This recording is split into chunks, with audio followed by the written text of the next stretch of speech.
Hi மக்களே, காலை வணக்கம். நான் வெள்ளன எந்திரிச்சிட்டேன். எந்திரிச்சு எல்லா வேலையும் பார்த்துட்டு டக்குன்னு 5:30 மணிக்கு மேலே ஆயிடுச்சு. அப்புறம் என்ன பண்ணணும், டக்குன்னு ஃபோன் எடுத்து அப்படியே வீடியோ எடுத்துக்கிட்டே வந்தேன். இப்போ பாருங்கள், நிலாவை பாருங்கள். இன்னும் யாரும் எந்திரிக்கலை. சூடம் பொருத்திட்டேன், சாமி கும்பிட்டுட்டேன், என்னோடய வேண்டுதல்களை வச்சுட்டேன். அப்புறம் அவங்க பார்த்துக்குவாங்க. அதுக்கு மேலே நம்ம எதுவும் பேசக்கூடாது. அவங்கள்ட்ட சொல்லிட்டேன். டெய்லி அதே சொல்லணும்னு அவசியம் இல்லை. நம்மளோட கடவுளுக்கு தெரியும் நமக்கு எது நல்லது எது கெட்டதுன்னு அவங்களுக்கு தெரியும். அதுபடி நம்ம வாழ்க்கையை அவங்க வழி நடத்தி கொண்டு போவாங்க.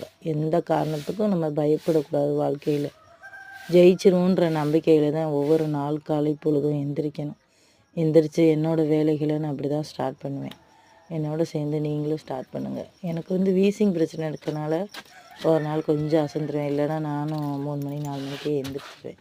எங்கள் வீட்டுக்காரர் தூங்கிட்டு இருக்காரு. என்னோட முருகனுக்கு நன்றி, இனி அதிகாலையில் எழுப்புனதுக்கு. மணியை பாருங்கள், 5:30 ஆயிடுச்சு. நான் 4 மணிக்கு எழுந்திரிச்சிட்டேன். இந்த வேலையெல்லாம் செய்ய லேட் ஆகிடுச்சு. அதனால் வீடியோ எவ்வளோ நேரம் ஆயிடுச்சு. குபேரர் நான் கும்பிட்டுருவேன். டெய்லி நான் எந்திரிச்சேன்னா செஞ்சிருவேன். தேதி கிழிச்சிருவேன். தேதி 14 ஞாயிற்றுக்கிழமை. இங்கிலீஷ்க்கு 14, தமிழுக்கு 28 ஞாயிற்றுக்கிழமை. இன்னைக்கு திருமண நாள். ஆமாம்.